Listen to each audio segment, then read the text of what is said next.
गीता चौथे अध्याय का 32वां श्लोक, एवं बहुविधा यज्ञा वितता ब्रह्मणो मुखे कर्मजान विद्धि तान सर्वान एवं ज्ञात्वा विमोक्षसे।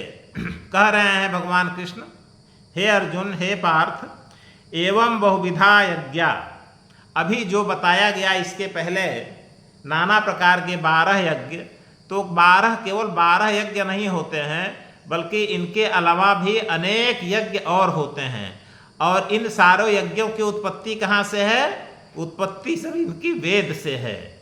वेद से ही सबकी उत्पत्ति हुई है। और वेद में 2 प्रकार के यज्ञ होते हैं। एक यज्ञ होते हैं जो अपने लिए कर्म होता है, अपने लिए कर्म से संसार की प्राप्ति होती है और स्वर्ग की प्राप्ति होती है। जब पूर्ण कर्म समाप्त हो जाते हैं तो स्वर्ग से मनुष्य साधक फिर संसार में आ जाता है।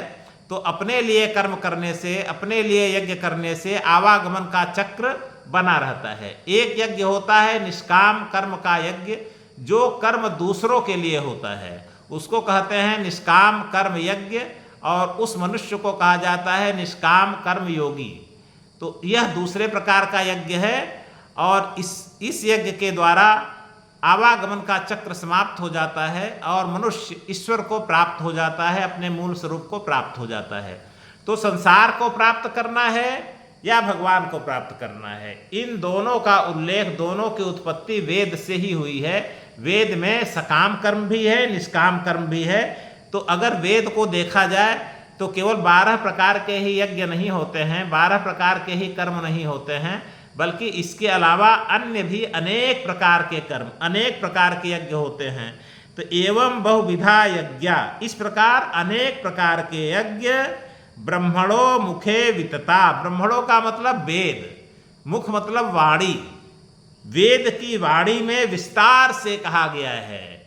इस प्रकार 12 यज्ञों के अलावा भी जो अनेक प्रकार के और यज्ञ हैं, उनको वेद की वाणी में विस्तार से कहा गया है। इसका मतलब वेदों में विस्तार से कहा गया है। जो लोग वेदों का अध्ययन करते हैं या वेदों का ज्ञान प्राप्त करते हैं, चाहे स्वतः अध्ययन करके प्राप्त करें या श्रवण के द्वारा प्राप्त करें, किसी ज्ञानी पुरुष से प्राप्त करें, जैसे भी प्राप्त करें, तो उससे उनको ज्ञात होता है कि नहीं, 12 प्रकार के यज्ञ नहीं होते हैं, बल्कि इसके अलावा अन्य अनेक प्रकार के भी यज्ञ होते हैं। अब अन्य अनेक प्रकार के यज्ञों का नाम यहाँ पर गीता में नहीं दिया गया है, क्योंकि कितने प्रकार के यज्ञों का नाम दिया जाता, इसलिए यहाँ पर सामान्य रूप में लिख दिया गया एवं बहुविधा यज्ञा।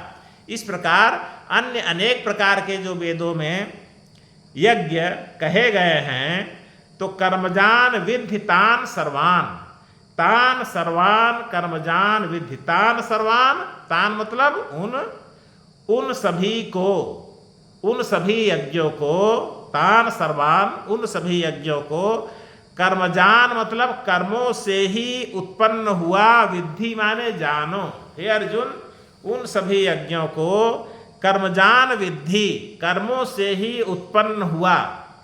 कर्मज जानो, कर्म से जो जन्म ले वो कर्मज हुआ। तो कर्म जान, जो जिसकी व्युत्पत्ति ही कर्म से हुई है।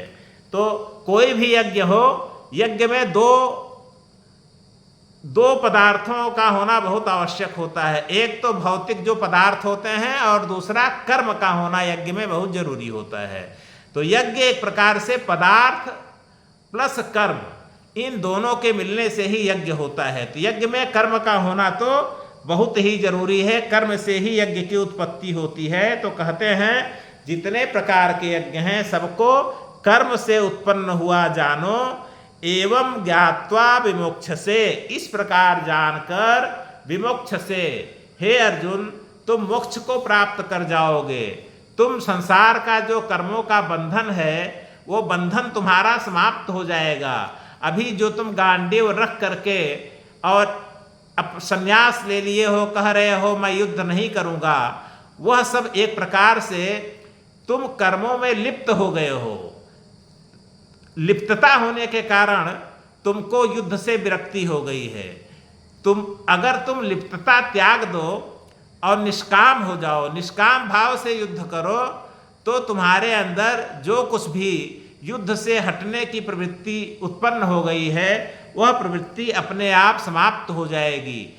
तो जितने प्रकार के यज्ञों का वर्णन भगवान किए हैं या कर रहे हैं उन सब का मूल उद्देश्य क्या है? अर्जुन को युद्ध में प्रवृत्त करना। महाभारत के जिस युद्ध से वे हट गए हैं उस युद्ध में उनको फिर लगाना।